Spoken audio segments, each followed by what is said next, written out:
हमारे अयोध्या के एक संत थे श्री गोपालाचार्य जी महाराज, बहुत अच्छे।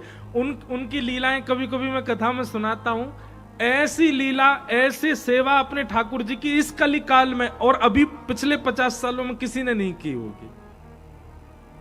उनके छोटे से गोपाल जी थे, उनको संगी रखते थे, वो भी उनको लाल जी बोलते थे। हम अपनी सेवा के गुरु जी उनको मानते हैं, गोपालाचार्य जी को। उनका काम पता है क्या था?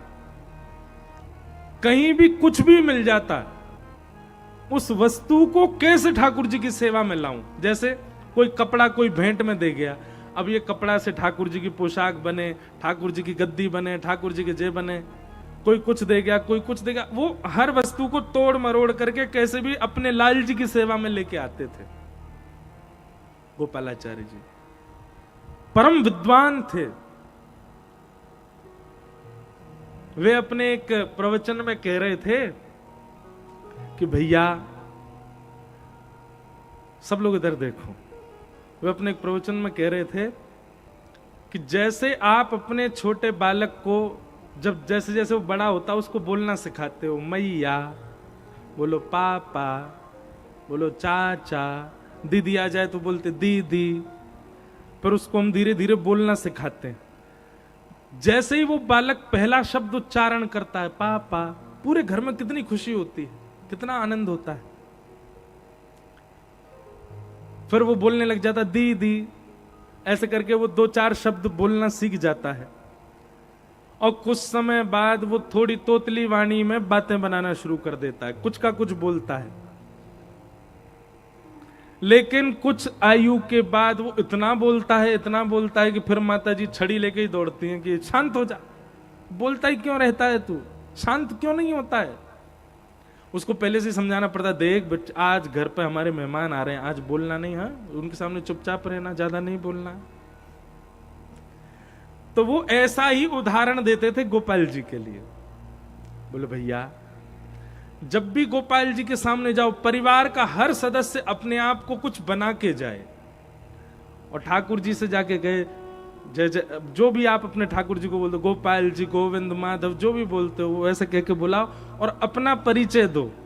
चाचा आए, चाचा बोलो, चाचा, एक बार बोलो, 2 बार बोलो, 3 बार बोलो। अपना परिचय दो ठाकुर जी को कि आप कौन हो, और उनसे कहो कि वो बोलें। और फिर ये नियम कैसा रखो, जैसे छोटे बालक जब थोड़े बहुत बोलने सीख जाते हैं तो उसके पिताजी जैसे ही घर से जाते हैं तो बालक दौड़ता दौड़ता जाता है, रोता है, मुझे भी लेके चलो। तब पिता क्या करता है, बोले उसको बहला देता है, वो तेरे लिए चीजी लाऊंगा, शाम को गुब्बारा लाऊंगा तेरे लिए, ये लेके आऊंगा। तो वो बालक उस भावना से रुक जाता है कि मेरे लिए कुछ लेके आएंगे। बोले ऐसे ही अपना परिचय देने के बाद में घर से निकलते समय अपने ठाकुर जी को कुछ लोभ देके जाओ। आज ठाकुर जी आपके लिए रबड़ी लेके आएंगे, हम हैं, आज आपके लिए रसमलाई लेके आएंगे। गोपालाचार्य जी महाराज सिद्धांत के परम विद्वान, परम पूजनीय श्री राम सुखदास जी महाराज, ऐसे ऐसे आचार्य जन आज्ञा करते हैं कि ठाकुर जी से वार्ता किया करो, ठाकुर जी से चर्चा किया करो। एक दिन ऐसा होगा कि आप जाकर के ठाकुर जी से कहोगे हम बाजार जा रहे हैं, बताओ क्या लेके आए।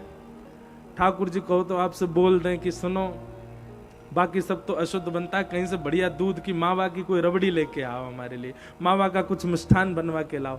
किसी ना किसी दिन ठाकुर जी आपको अपने आप संकेत करेंगे कि मुंह को ये खावे की इच्छा है रही है, मुंह को लेके आओ। और बताऊं दूसरी बात क्या, आप बाजार में जाओगे तो बाजार में संसारी व्यक्ति का मन कैसा होता है, उसका मन ललचाता अपनी जीव के लिए, छोले कुलचे बनने, ओहो मुझे खाने। लेकिन जब व्यक्ति वैष्णव हो जाता है ना, तो उसके मन में जो कुछ भी आता है वो यही विचार करता है, मेरे गोपाल जी की इच्छा हो रही है। इसका मतलब ये नहीं दुकान से खरीद के ले जाओ, वैसे तो वैष्णव को चाहिए जो मन में आवे गोपाल जी की इच्छा माने और स्वयं जाके उसको सिद्ध करे। बाजार से सामग्री ले ले पर सिद्ध अपने हाथ से करे और फिर ठाकुर जी को पवाए। सेवा के बड़े रूप हैं भैया, करो तो सही उस भावना से।